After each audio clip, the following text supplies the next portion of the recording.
할렐루야 아멘. 2019년 7월 11일 목요일입니다. 자, 문선명 선생님이 참부모 재림 메시아 구세주이고 참어머니는 강현실 참어머니입니다. 참부모는 씨를 가져온 남성입니다. 아버지입니다. 메시아 그리스도 하나님의 아들, 외아들입니다. 독생자입니다.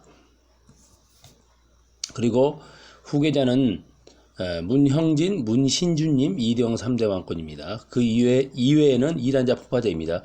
예수 그리스도와 참부모님의 참사랑으로 하나가 되어 인류를 구원합시다. 자, 시청자, 청취자 여러분, 그러면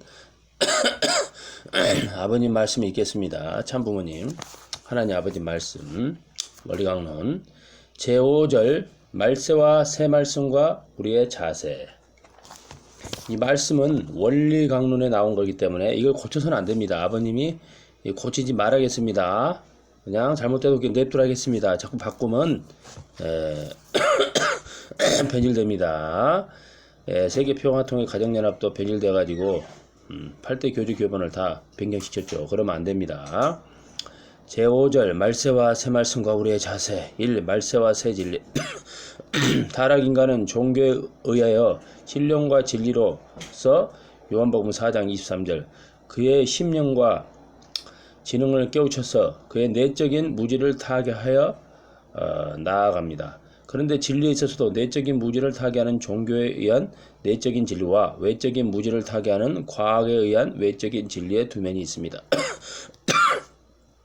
따라서 지능에도 내적인 진리에 의하여 깨우쳐지는 내적인 지능과 외적인 진리에 의하여 깨우쳐지는 외적인 지능의 두 면이 있는 것입니다. 그러므로 내적인 지능이 내적인 진리를 찾아 종교를 세워나가고 외적인 지능은 외적인 진리를 찾아서 과학을 세워나가는 것입니다.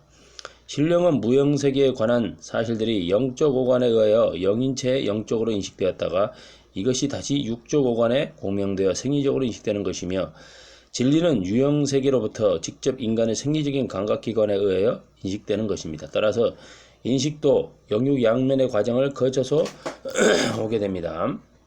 인간은 영인체와 육신이 합해야만 완전한 인간이 되도록 창조되었기 때문에 영적 과정에 의한 신령과 육적 과정에 의한 진리가 완전히 조화되어 심령과 지능이 아울러 깨우쳐짐으로써 이 두 과정을 통해 온 양면의 인식이 완전히 일치될 때 비로소 인간은 하나님과 전 피조 세계에 관하여 완전한 인식을 갖게 되는 것입니다.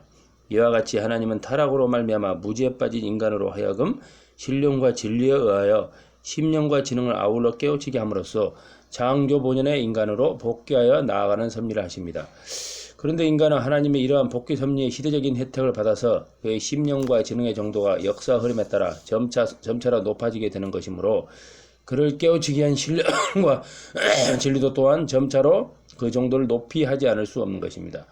그러므로 신령과 진리는 유일하고 영원불변하지만 무지한 상태로부터 점차적으로 복귀되어 나아가는 인간에게 그것을 가르치기 위한 범위나 그것을 표현하는 정도나 방법은 시대를 따라 달리 하시지 않을 수 없게 된 것입니다.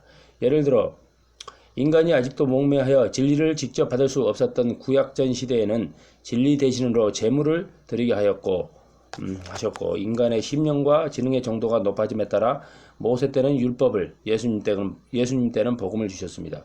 그리고 예수님은 그의 말씀을 진리라고 하시지 않고 그 자신이 곧 길이요 진리요 생명이라고 하셨습니다. 요한복음 16장 4절. 왜냐하면 그의 말씀은 어디까지나 진리 대신 자신을 표현하는 하나의 방법이어서 그 말씀을 받는 대상에 따라서 그 범위와 정도와 방법을 달리 하시지 않을 수 없었기 때문입니다. 이러한 의미에서 성서의 문자는 진리를 표현하는 하나의 방법이요 진리 자체는 아니라는 것을 알아야 하겠습니다.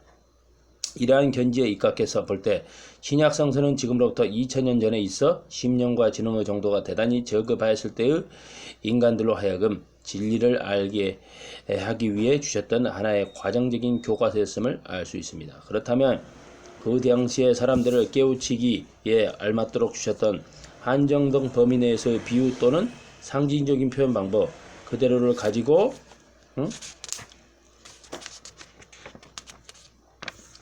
현대 과학 문명인들의 진리 욕구를 완전히 충족시킨다는 것은 결정적으로 불가능한 일입니다. 따라서 오늘날의 지성인들로 하여금 진리를 깨닫게 하기 위하여는 보다 고차적인 내용과 과학적인 표현 방법에 의한 것이 나오지 않으면 안 됩니다. 이것을 우리는 새 진리라고 부릅니다. 그리고 이 새 진리는 이미 총수에서 논한 바 인간의 내외 양면의 무지를 타개하기 위하여 종교와 과학을 하나의 통일된 세계로 과제로 완전히 해결해 줄 수 있는 것이 아니되어서는 안 됩니다. 새 진리가 나와야 할 이유를 또 다른 면에서 생각해 보기로 하겠습니다. 위에서도 말한 바와 같이 성서는 진리 자체가 아니라 그 진리를 가르쳐주는 하나의 교과서인 것입니다. 그런데 이 교과서에는 그 진리의 중요한 부분이 거의 상징과 비유로 표현되어 있습니다. 따라서 그것을 해석하는 방법에는 사람에 따라 서로 차이가 있기 때문에 그 차이로 말미암아 많은 교파가 생기게 되는 것입니다.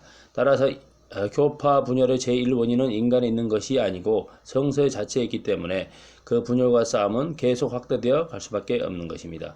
그러므로 새 진리가 나와서 상징과 비유로 되어 있는 성경의 근본 내용을 누구나 공인할 수 있도록 해명하지 않는 한 교파 분열과 그 싸움의 길을 막을 수 없을 것이며 따라서 기독교의 통일에 의한 복귀 섭리의 목적은 이루어지지 않을 것입니다.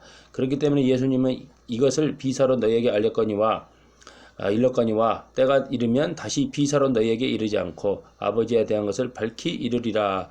요한복음 16장 25절은 말씀으로서 끝날이 이르면 다시 새로운 진리의 말씀을 주시겠다고 약속하셨던 것입니다. 예수님은 내가 땅의 일을 말하여도 너희가 믿지 아니하거든 하물며 하늘 일을 말하면 어떻게 믿겠느냐. 요한복음 3장 12절 고 하신 말씀대로 유대인들이 불신으로 말미암아 하실 말씀을 못다 하시고 십자가에 돌아가셨습니다. 뿐만 아니라 예수님은 그 제자들에게까지도 내가 아직도 너희에게 이를 것이 많으나 지금은 너희가 감당치 못하리라. 요한복음 16장 12절 고 하심으로써 속에 있는 말씀을 다 하시지 못하는 서러운 심정을 토로하셨던 것입니다. 아주 아멘.